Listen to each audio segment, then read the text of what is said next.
International standards తో latest టెక్నాలజీతో quality education అందిస్తుంది the creek planet schools and Ambitus world schools.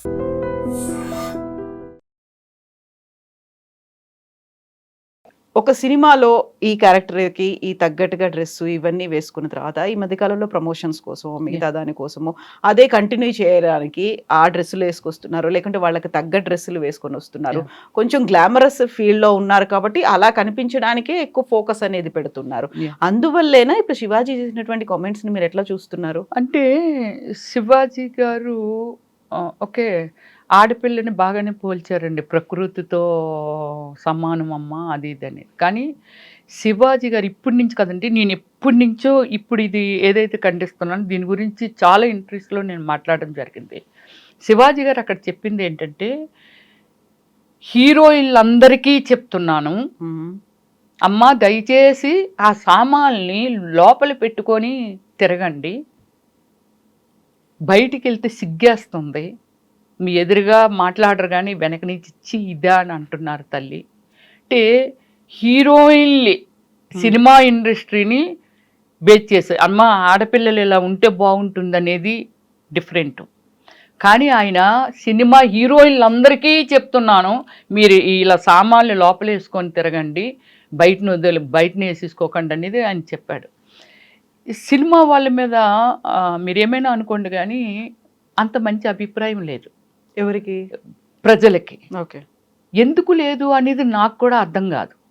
Cinema వాళ్ళంటే కొన్ని కోట్ల మందిని అన్లిమిట్, వాళ్ళు వీళ్ళని లేదు అంటే సినిమా అనేది అర్థమైతే 10 years ఆఫ్టర్ 10 years పిల్లల నుంచి లేకపోతే 7 years పిల్లల నుంచి కూడా 100 ఏళ్ళ వాళ్ళకు వాళ్ళు బ్రతుకున్న వాళ్ళని ఎంటర్టైన్ చేస్తున్నదే సినిమా ఫీల్డ్ అంటే. వాళ్ళకి మంచి చెడ్డ నేర్పేది కానీ, లేకపోతే ఇది తప్పు ఇది రైటు, ఈ సమాజంలో ఇలా ఉంది, ఇలా చెయ్యకూడదు, ఇలా చెయ్యొచ్చు అనేది ఇన్ఫర్మేషన్ ఇస్తున్నదే సినిమా ఫీల్డ్. అలాంటి సినిమా ఫీల్డ్ని చాలామంది ఏంటంటే వాళ్ళు అలా ఉంటారు ఇలా ఉంటారు చాలా ఫాస్ట్ ఉంటారు అని అంటే ఐఎమ్ నాట్ యాక్సెప్ట్. ఎందుకు యాక్సెప్ట్ చేస్తానండి? ఇప్పుడు ఒక సినిమా స్టార్ ఇంటికి ఎవరైనా వెళ్తే పక్కన ఉన్నోడు కళ్ళన్నీ అట్టే ఉంటాయి, వీడు లోపలికి వెళ్ళాడు ఎప్పటికీ రాడేటండి, వాడు తన అన్నదమ్ముడు కావచ్చు, లేకపోతే బ్రదర్ కావచ్చు, ఫ్రెండ్ కావచ్చు, ఎవరైనా కావచ్చు. ఈరోజు మన ప్రపంచం ఎంత బ్రాడ్ అయ్యిందండి, అమ్మాయిలకి ఎన్ని ఆపర్చునిటీస్ అండి, ఎంత టాలెంట్ అండి. ఇప్పుడు ఎంతమంది ఎంత పెద్ద పెద్ద ఐఏఎస్ ఆఫీసర్లు కానీ ఐపీఎస్లు కానీ వీళ్ళు కూడా ఉమెన్స్లో ఉన్నారండి. కానీ బయట వాళ్ళకి ఏమిటంటే వీళ్ళ ఇంట్లోకి ఎవరో వెళ్ళారు, బయట వాళ్ళు సినిమా వాళ్ళు కాదు అనుకుంటే వాళ్ళ ఇంట్లోకి ఎవరు వెళ్ళి 10 రోజులు ఉండిపోయినా వీళ్ళ ఇంట్లోకి ఎవరో వెళ్ళారు ఇంకా రారు ఏంటైనా అడగరు. ఇది భూతద్దం. సినిమా ఫీల్డ్ అనేది భూతద్దం కాబట్టి భూతద్దంలో పెట్టి చూస్తారు. అందుకని చిన్నదైనా సరే వాళ్ళ గురించి అబ్జర్వేషన్ ఉంటుంది కాబట్టి ఇప్పుడు రమ్య మాట్లాడితే ఓకే చాలామంది చూస్తారు, ఎవరు మామూలుగా ఎవరినో ఒక ఇంటర్వ్యూ చేస్తే ఎవరు చూస్తారు, చూడరు కదా. అలాగే ఏంటంటే ఒక సెలబ్రిటీస్ అంటే చాలామంది వస్తారు సినిమా ఫీల్డ్ వరకు మాట్లాడినా. సో వాళ్ళని ఏంటంటే అంత మంచి అభిప్రాయంతో ఎందుకు చూడలేకపోతున్నారు? మీ పిల్లలు ఎలా డ్రెస్ వేసుకుంటారో ఒక కమిట్మెంట్ ఇది.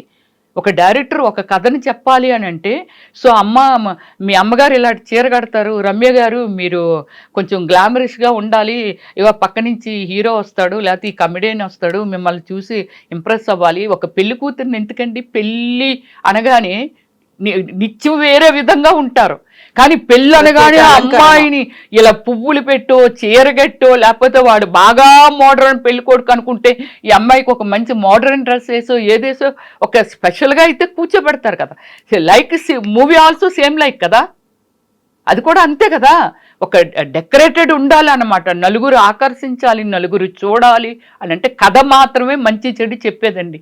ఉన్న పాత్రలన్నీ బయట నుండివే, బయట ఏమి జరుగుతుందో అదే లోపల క్యారెక్టర్లు కూడా క్రియేట్ చేస్తారు డైరెక్టర్ గారు. దాన్ని వాళ్ళు ఎందుకు అంత తప్పుగా ఆ సినిమా వాళ్ళ అవునా అలా ఎందుకు తీసి పారేస్తారు అనేసిది నాకు బాధ అండి.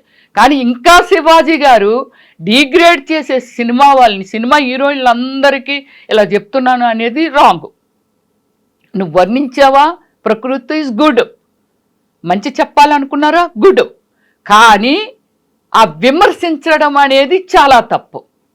అంతే కదా. ఇప్పుడు మగపిల్లలు ఇప్పుడు రేప్ చేయబడుతున్నారని అంటే రేప్ ఎందుకు జరుగుతుంది మీరు చెప్పండి? అమ్మాయి వెళ్ళి ఇలా మీదన పడుతుందా అండి? బట్ అదే అందరూ చేసేయాలి కదా. అలాగైతే రోజు ప్రతి ఒక్క మనిషి రేపే చెయ్యాలి. అందరూ రేప్ చేయరు కదా. వాళ్ళు పెరిగిన విధి విధానాలు, వాళ్ళ తల్లిదండ్రులు నేర్పిన విధి విధానాలు చాలా ఉంటాయండి. ఒక మనిషి ఉద్రేకపడి ఒక అందానికో ఏమండి ఢిల్లీలో చాలామంది రేప్ చేయబడ్డారు అటువైపు ఎక్కువ. వాళ్ళందరూ చాలామంది చుడీసును చీరలు కట్టిన వాళ్ళేనండి. మోడ్రన్ డ్రెస్సులు వేసుకొని ఇలాగ విచ్చలవిడిగా తిరుగుతుంటే రేపు చేయలేదు. చుడిదార్లు వేసుకొని ఆఫీసుల నుంచి వెళ్ళిపోతుంటే రేపులు చేయడం 4-5 కలిసి ఇలా చేశారు. సో అందువల్ల ఏంటంటే ఈ సమాజం అనే దానిలో మన పాత్ర ఏమిటంటే ఎవరి కంఫర్ట్ని బట్టి వాళ్ళు డ్రెస్సింగ్ చేసుకుంటూ వెళ్ళిపోతారండి. అంతకు మించి ఎవరికో ఏదో చూపించాలని కదా. ఇంకా సినిమా ఫీల్డ్లో గ్లామర్తోనే ఉండాలని అనుకుంటారు కాబట్టి ఆమె బాడీ లాంగ్వేజ్ని బట్టి, ఆమె స్టైలు, ఆ కలరు ఇదంతా బట్టి, వెళ్తున్న సిచ్యువేషన్ని బట్టి వాళ్ళు డిజైన్ చేసుకుంటారు బట్టలు. అంతే, అది తప్పదు. మనకు తప్పదని దగ్గర చెయ్యాలి కదా. ఎవరో గెస్ట్ వస్తున్నారంటే మటన్ ఉండాలా, చికెన్ ఉండాలా, ఏముండాలి అంటే స్పెషల్ అనమాట. ఏదో స్పెషల్ పెట్టాలి వాళ్ళకి అని అనుకుంటాం. మనం ఏదో రోజు పప్పు తింటున్నాం, రసం తింటున్నామని వాళ్ళకి అది పెట్టలేము కదా. అలాగే వీళ్ళకి కూడా ఒక స్పెషల్ ఇది ఉంటుంది కాబట్టి అలాంటి ప్లేసెస్కి అలా వెళ్ళినప్పుడు వాళ్ళు కంఫర్ట్ని బట్టి, వాళ్ళ బాడీ లాంగ్వేజ్ని బట్టి డ్రెస్సెస్ డిజైన్ చేసుకుంటారు. ఇంకా వాళ్ళు మనిషిని నలిపేశారు, బట్టలు లాగేశారు, అది లాగేశారంటే తర్వాత సమంత ఏదో సారీ కట్టుకొని వెళ్తే ఎందుకంటే ఎన్నోసార్లు 3 months బేబీని ఇలాగ మేము అవుట్డోర్ షూటింగ్కి వెళ్తే ఆ బేబీని ఇలా ఎత్తుకొని వచ్చి ఇగో రమ్యశ్రీ మేడం సెకండ్ ఎవరా పాపకి, సెకండ్ ఎవరా, వీడు చెయ్యి నొక్కేస్తూ ఉంటాడు.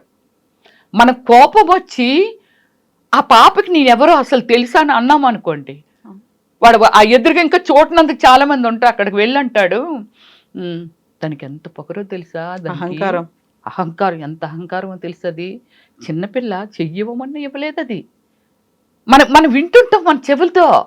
కానీ అది ఆ పాపకి 3 నెలలు 4 నెలలు 5 నెలలు పాపకి నేనెవరో తెలుసా, నేను సెకండ్ ఇవ్వటందుకి. సెకండ్ అంటే ఏంటి, ఆటోగ్రాఫ్ అంటే ఏమిటి అంటే అలాగ ఉన్నారు మనుషులు. ఇంకంతే. అక్కడ ఇంకొక 20 మంది ఉంటారు, వాళ్ళందరూ రాకపోవచ్చు. మన గురించి ఏదో అక్కడి నుంచి ఏదో మాట్లాడుతుంటారు, చూసి ఆనందిస్తూ ఉంటారు. వీడికి వచ్చేస్తుంటాడు, వచ్చేసి ఆ పాప పేరుతో మన చెయ్యి నొక్కేయటం ఇదంతా చేస్తుంటారు. మనకు బాధ. ఆయన ఎవరో తెలీదు, ఏమిటో తెలీదు. ప్రతి ఒక్కరికి పెయిన్ ఉంటుందండి. వాళ్ళ వృత్తుల్ని బట్టి కొన్ని చూజ్ చేసుకుంటారు, దాని ప్రకారంగా ట్రావెల్ చేస్తారు. కానీ అంతేగాని ఎవరు బట్టలు ఇప్పుకొని ఈ సమాజంలో తిరగాలని మాత్రం ఎవరు అనుకోరండి. ఇప్పుడు మనం హాలీవుడ్ బాలీవుడ్ అని అంటే మొత్తం బాడీ అంతా కనబడుతుంటుంది. సరే, మన కల్చర్ గురించి మాట్లాడదాం. అవయవాలు ఆడది అనే దానికి ఎవరికైనా ఒకటే. అది ఏ భాషలోనైనా ఈ సృష్టిలో ఆడపిల్ల అంతే కదా. సో వాళ్ళ కల్చర్ని బట్టి వాళ్ళది. కానీ మన ఇండియన్ కల్చర్ ఏమిటంటే ఓకే, మన పరిస్థితులు బట్టి మన తిరుపతి వెళ్ళాను, జీన్ వేసుకొని వెళ్ళానుగా. అవును కదా, అక్కడ సంప్రదాయాలు ఉన్నాయి. నా పేరెంట్, నా ఫ్యామిలీ ఉంది, నా బ్రదర్స్, నా సిస్టర్స్, మా సిస్టర్లాస్ అందరూ ఉన్నారు. అందరి ఏమే ఎంత బాగున్నావు తెలుసా, చీర కట్టుకుంటే బొమ్మలాగా ఉన్నావు అన్నారు. కానీ అన్ని రోజులు అన్ని ప్లేసుల్లోని చీర కట్టుకోలేవు. అంటే ఒక అలవాటు, ఒక బాడీ మీద ఒక అలవాటు ఉంటుంది. వెళ్ళే పరిస్థితి అంటే ప్లేసెస్ని బట్టి ఇక్కడ చుడి వేసుకుంటే భలే ఉంటుంది, లేకపోతే ఇక్కడికి ఇది వేసుకెళ్తే ఇది ఉంటుంది. మరి ఇన్ని కలర్ఫుల్, ఇన్ని వెరైటీస్ ఎందుకు పెట్టారండి? దేనికి పెట్టారు? And for more videos, please subscribe to iDream. Please subscribe to iDream. Please subscribe iDream. And please subscribe to iDream. For more videos, subscribe to iDream. please like, share and subscribe to the channel. Congratulations, iDream. Subscribe to iDream. Subscribe to iDream. So subscribe to iDream Media. iDream ki iDream team andarki huge congratulations. Please subscribe iDream Media. Please subscribe to iDream. Subscribe iDream. Please subscribe to iDream. iDream అంటే నా కళల channel subscribe చేసుకున్న నోరు తిరుగుతలేదు, మీరైతే గంట గుర్తు కొట్టండి. For more such videos, please subscribe to iDream. Subscribe to iDream. Please subscribe to iDream. Please subscribe iDream Media. Please do subscribe to iDream. Please subscribe to iDream Media. For best entertainment and information, please subscribe I dream. And don't forget to subscribe to iDream.